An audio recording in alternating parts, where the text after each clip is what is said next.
semua, saya Saiful Bahri, dosen Departemen Ilmu Politik, Fakultas Ilmu Sosial dan Ilmu Politik Universitas Indonesia. Pada kesempatan yang baik ini saya akan mendeskripsikan kegiatan pengajaran yang saya lakukan sebagai bagian dari Tridharma Perguruan Tinggi. Salah satu mata kuliah yang saya ajar adalah mata kuliah konsensus dan konflik politik. Pada mata kuliah ini saya mengajar beberapa topik dan juga memandu diskusi dan presentasi dari makalah yang disusun oleh mahasiswa. Dalam mata kuliah ini saya mengajar bersama 3 orang dosen lain sebagai tim teaching. Mata kuliah ini merupakan mata kuliah wajib bagi mahasiswa program sarjana ilmu politik dengan bobot mata kuliah 3 SKS dengan kode mata kuliah SPIP 600033. Sebagai bagian dari kurikulum program sarjana ilmu politik, mata kuliah ini merupakan bagian dari pemenuhan salah satu CPL, yaitu mampu menghubungkan konsep, teori, dan pemikiran ilmu politik dengan fenomena politik dan demokratisasi. Untuk CPMK atau capaian pembelajaran mata kuliah dari mata kuliah ini ada 3. Yang pertama, mampu memahami dasar-dasar konflik politik dengan membahas teori konflik dalam ilmu politik. Yang kedua, mampu memahami pengertian konsensus dan kaitannya dengan konsep musyawarah dan mufakat dalam politik. Kemudian yang ketiga, mampu menggunakan teori-teori konflik dan konsensus dalam membahas kasus-kasus konflik dan konsensus. Kita melihat di mana-mana terjadi konflik, perang antar negara, perang saudara, konflik ideologi, gerakan revolusioner, pemberontakan, separatisme, konflik antar kelompok yang membawa isu primordial seperti ras, suku, bahasa, agama, dan juga kedaerahan. Bahkan kita juga tahu ada konflik yang besar, ya, terjadi genosida dan bahkan juga ethnic cleansing. Metode pembelajaran di dalam mata kuliah ini adalah Student-Centered Active Learning dan Problem-Based Learning dengan tahapan pembelajaran yang pertama adalah pembahasan beberapa perspektif teori konflik politik oleh dosen dan tanya jawab di dalam kelas. Tahap kedua, mahasiswa mencari referensi mengenai konflik politik atau konsensus, bisa saja kasus yang terjadi di Indonesia atau di luar negeri.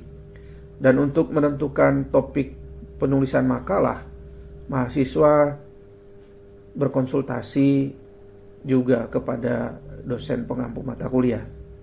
Dan tahap yang ketiga adalah topik yang telah dipilih oleh mahasiswa ditulis dalam bentuk makalah dan diseminarkan di dalam kelas.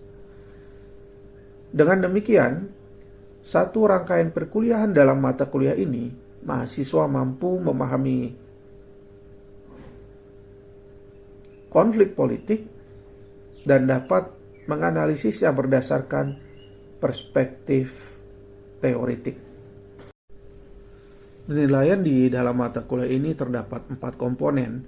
Yang pertama adalah partisipasi, yaitu 20%, dengan syarat kehadiran minimal mahasiswa selama 1 semester adalah 75%. Jika kehadirannya kurang dari 75%, maka mahasiswa tidak diperkenankan untuk mengikuti ujian akhir semester. Yang kedua adalah UTS 25%, ini dalam bentuk soal esai. Kemudian yang ketiga adalah makalah dan presentasi, ini dengan bobot 25%. Dan ujian akhir semester berbobot 30%. UTS dan UAS itu bentuknya adalah soal esai yang harus dikerjakan di dalam kelas menggunakan laptop secara online menggunakan emas UI ACID. Mahasiswa bisa mendapatkan nilai A, B+, B, B-, C+, dan C. Dan nilai C adalah nilai terendah untuk bisa lulus di dalam mata kuliah ini. Apabila mahasiswa mendapatkan nilai kurang dari nilai C, maka dia tidak bisa lulus di dalam mata kuliah ini dan harus mengambil kembali mata kuliah ini pada semester yang akan datang, karena ini adalah mata kuliah wajib program sarjana ilmu politik.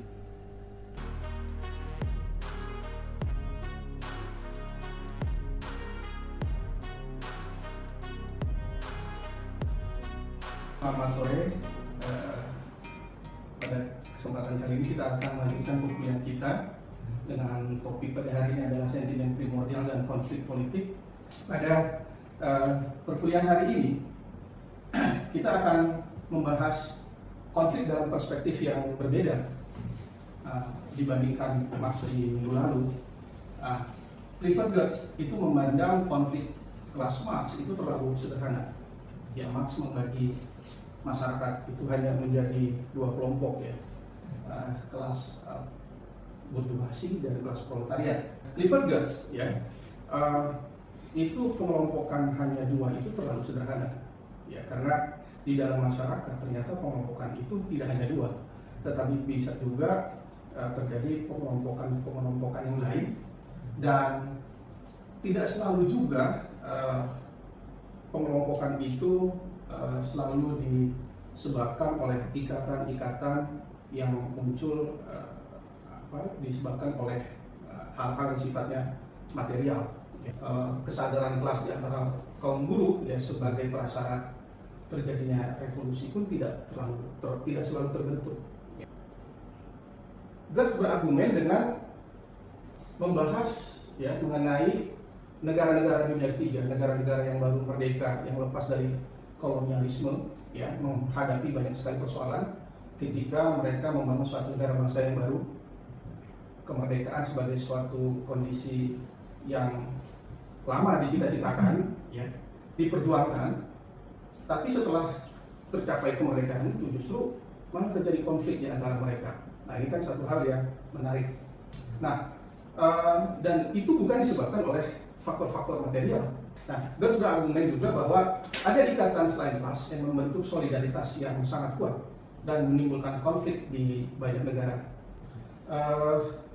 Yang lihat di Afrika, di Asia, ya, di negara-negara dunia ketiga banyak sekali konflik, dan sebabnya adalah faktor non material, yaitu adanya sentimen primordial. Ya, Anda bisa melihat referensi mengenai sentimen primordial ini di bahan bacaan yang sudah diupload di Emas UI. Ya. Nanti kita bisa diskusikan, ya, karena bahan itu sudah ada, mungkin Anda sudah baca juga. Sentimen primordial itu muncul dan menguat bersamaan dengan modernisasi politik negara-negara yang baru merdeka ini. Mereka membentuk satu negara baru atas identitas bersama, ya, sebagai nation state, ya. Di dalam pembangunan politik, dalam membentuk satu negara yang modern, yang tentunya kemerdekaan, ya, cita-citanya adalah menjadi negara yang maju, yang sejahtera buat rakyatnya. Kita bisa lihat di sini, ya, negara-negara yang mengalami konflik primordial ini, ya, banyak sekali di Afrika, di Asia, ya kan, bahkan juga di Eropa, ya, itu ada. Di Indonesia misalnya Papua Merdeka, kemudian ada gerakan Aceh Merdeka, ya kan, ya, yang sekarang memang ini sudah bergabung, ya, dan mendapatkan otonomi khusus, ya. Tetapi yang masih cukup kuat di Indonesia ini misalnya gerakan Papua Merdeka masih cukup aktif, ya. Di Rohingya datang ke Indonesia karena konflik, ya, ada sentimen di mana orang-orang Rohingya ini tidak dianggap sebagai bagian dari orang-orang Myanmar. Kemudian terjadi eksodus besar-besaran, mereka menjadi manusia perahu yang mencari tempat-tempat yang aman bagi mereka. Oke. Nah, kita akan diskusikan, ya, dengan bahan bacaan yang kita sudah punya, kemudian juga mencoba melihat konflik-konflik yang terjadi di sekitar kita. Mengapa ikatan ini tetap ada meskipun terjadi modernisasi politik? Ya. Kemudian kita bisa mempelajari kasus-kasus ini banyak sekali, ya, di mana saja ya terjadi kasus konflik seperti ini, ya. Kemudian ada juga yang perlu kita diskusikan, ya. Bukankah pada saat memperjuangkan kemerdekaan mereka bersatu, lalu mengapa justru berkonflik setelah kemerdekaan berhasil diraih? Nah, ini satu pembahasan mengenai konflik, ya, yang secara nyata banyak sekali terjadi, dan konflik-konflik itu tidak berdasar pada perebutan sumber daya material, gitu ya, tetapi sesuatu yang sifatnya abstrak, ya, dia ikatan yang sangat emosional.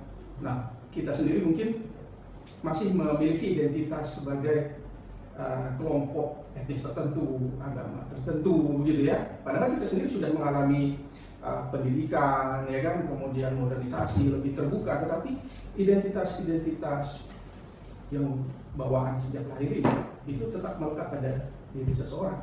Nah, di dalam dunia politik kemudian ini banyak sekali menjadi masalah, ya, sehingga menimbulkan konflik. Sentimen primordial ini menguat, ya, dan itu yang terjadi, ya, ada perang saudara, ada genosida, ada eksodus dan sebagainya.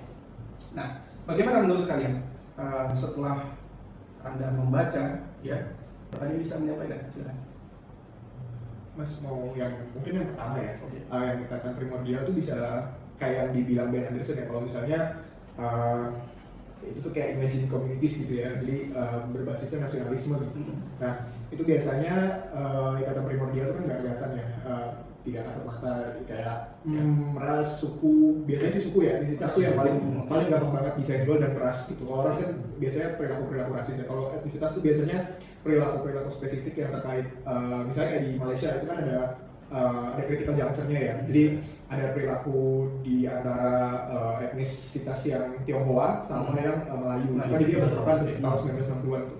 Nah, itu mungkin salah satu bentuk kasus konfliknya ya di Malaysia gitu ya. Oke, ada yang lain silakan.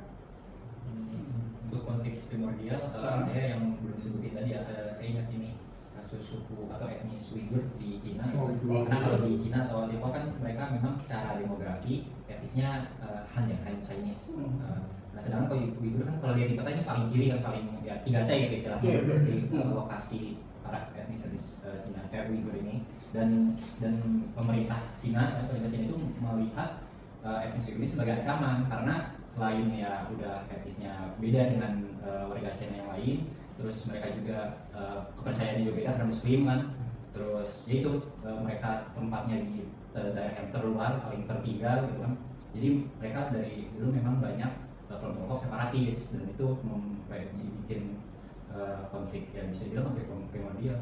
Ya, jadi etnis ya, karena ada perbedaan etnis. Oke, ada lagi yang lain?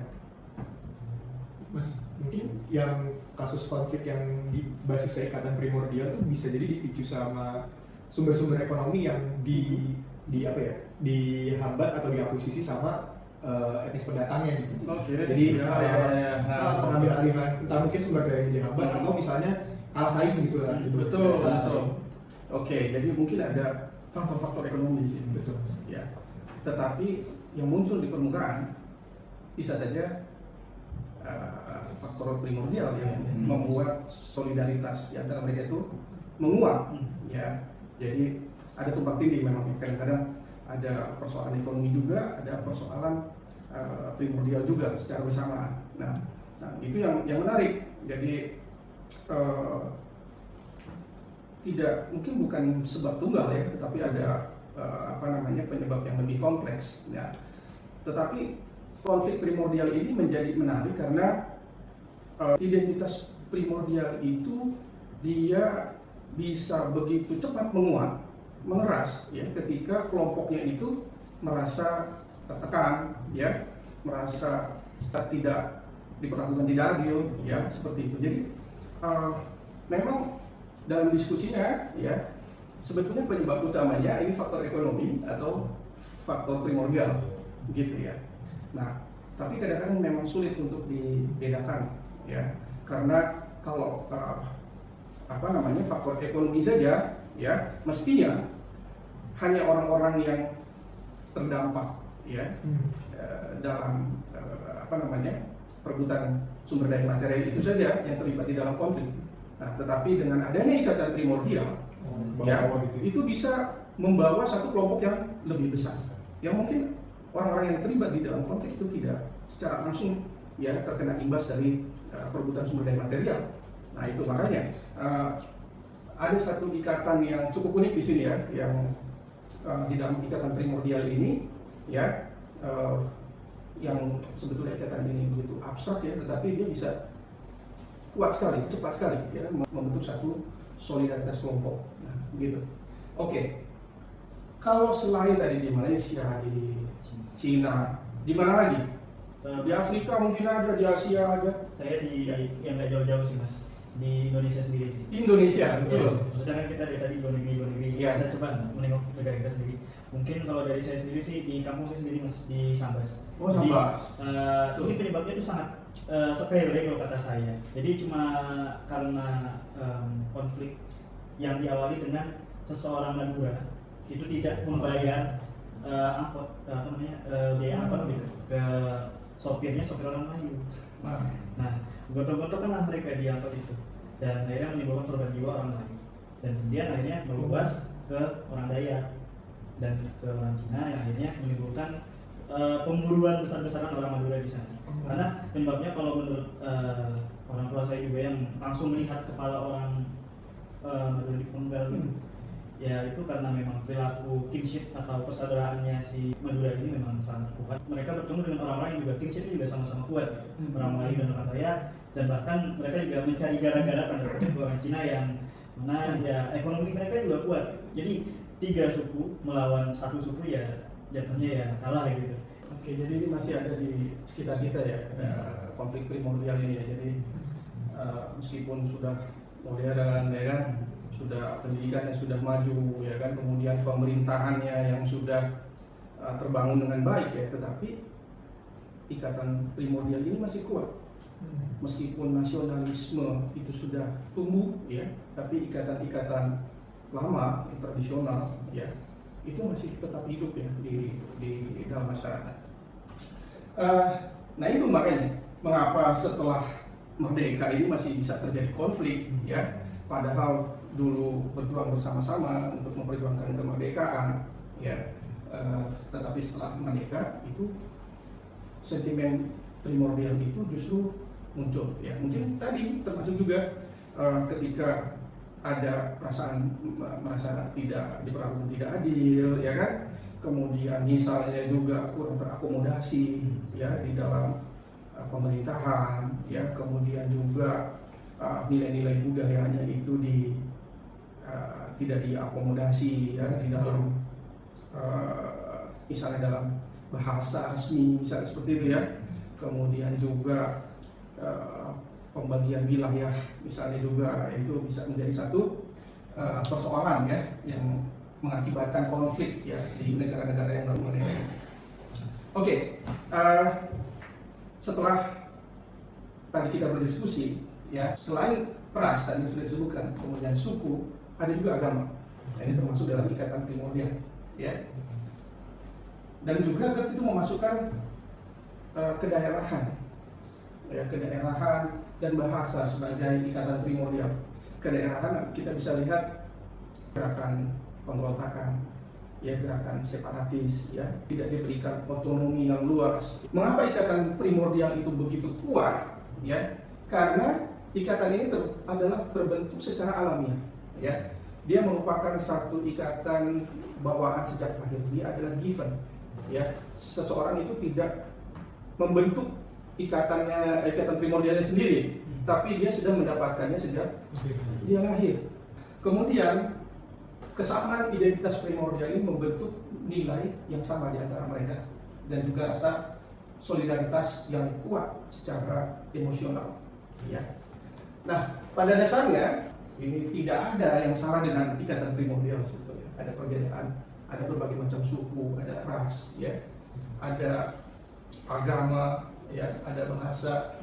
Itu tidak ada yang salah dengan itu sebetulnya, karena prinsip nilai yang diajarkan dalam setiap budaya itu tentunya adalah nilai-nilai kebaikan, ya.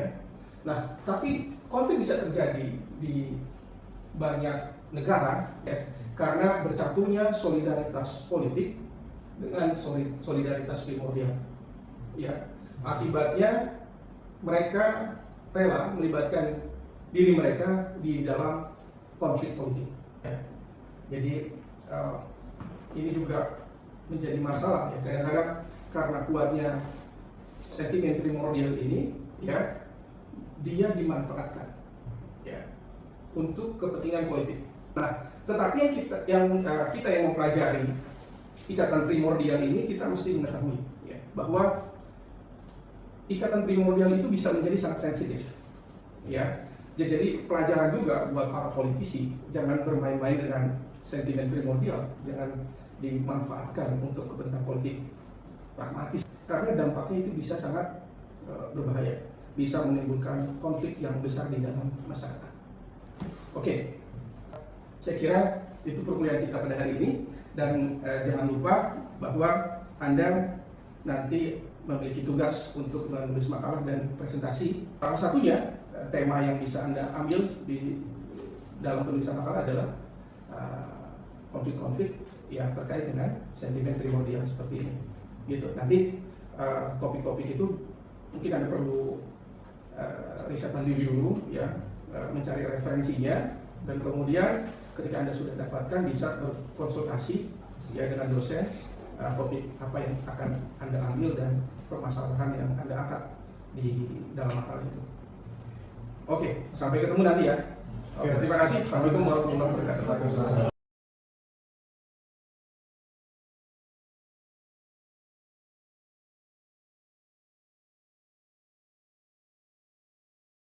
Mas, jadi tadi setelah kelas saya pengen konsul Mas buat presentasi minggu depan. Oke, kamu udah punya rencana buat Iya, jadi topik makalahnya? rencana saya itu pengen ngambil studi kasus Papua, konflik Papua. Tapi itu saya masih bingung, konflik Papua itu kan bisa dibilang konflik tentang, kalau dibilang teori Marxis, konflik tentang masalah ekonomi karena ada ketidakadilan dan sebagainya. Tapi bisa dibilang kasus terkait primordialisme juga, karena ada rasialisme di sana. Jadi kalau menurut Mas, baiknya saya ngambil studi kasus ini dalam perspektif apa ya Mas? Dan kalau bisa tentang waktunya kapan gitu, biar lebih jelas analisisnya, lebih komprehensif. Oke, kamu juga konsultasi makalah juga? Saya juga konsultasi Mas. Kebetulan saya udah nyiapin, kayaknya mau bahas nanti temanya si konflik si Hutu dan Tutsi di Rwanda tahun 1994. Mungkin ini sih Mas, saya kalau pendekatannya saya lebih udah lebih pakem di GATS aja, karena kalau Marx kan memang ada faktor ekonomi, sementara saya baca-baca kalau di Rwanda itu kayaknya antara Hutu dan Tutsi lebih ke primordial gitu, jadi mungkin lebih cocok sama GATS-nya. Tapi yang saya pengen tanyakan masalah tentang waktunya sih Mas, karena kan saya bingung, konflik ini kan emang udah dari zaman dulu ya Mas, dari zaman kolonial gitu, jadi saya penasaran apakah baiknya saya approach di genosida tahun 1994-nya aja atau dari awal aja Mas kalian gitu. Oke, jadi ini dua topik yang menarik, ya. Satu di Indonesia masih relevan sampai sekarang, satu lagi di Rwanda. Itu sudah lama sekali, ya, tapi ini konflik yang fenomenal, ya, yang begitu membekas, ya. Konflik besar antara Tutsi dan Hutu, ya. Oke, baik. Referensi, ya, yang membahas mengenai konflik Papua kan sudah cukup banyak. Jadi yang perlu kamu lakukan di dalam penulisan makalah adalah membuat literatur review, ya.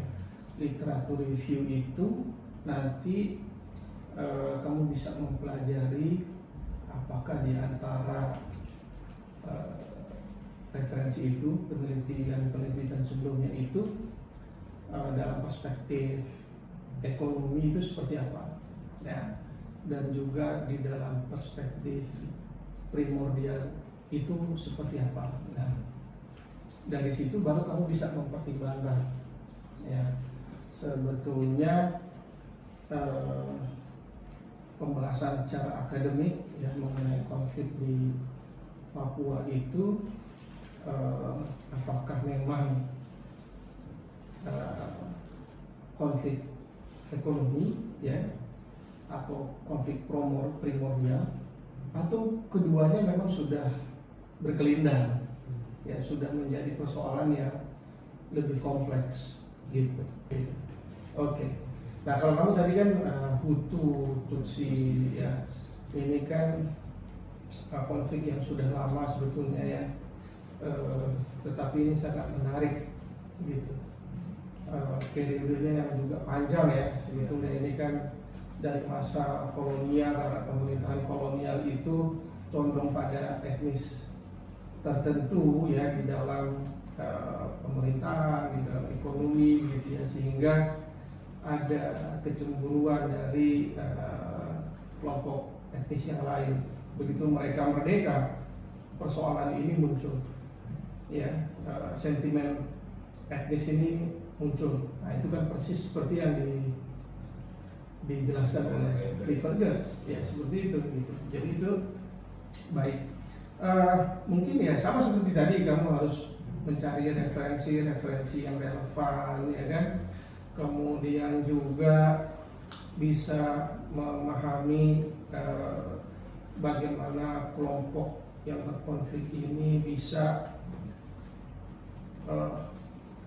menjadi satu konflik yang sangat besar ya, dan juga mungkin bagaimana penyelesaian konflik itu dilakukan ya, karena pada akhirnya dua kelompok ini kan bisa menyelesaikan konfliknya melalui pihak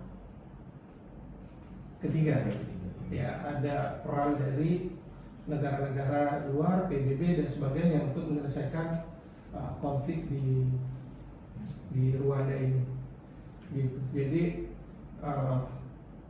ternyata konflik primordial itu bisa diselesaikan ya, bisa diselesaikan ya. Jadi bukan hanya masalah konfliknya, tapi penyelesaian konfliknya bagaimana, saya kira itu. Terima kasih banyak Mas. Oke, nanti buat makalah yang bagus ya, dan presentasi yang bagus. Nanti konsul lagi Mas kalau ada Mas. Oke, nggak masalah. Kalau di malam-malam Iya. Mas. Oke, ya. Terima kasih Mas. Oke.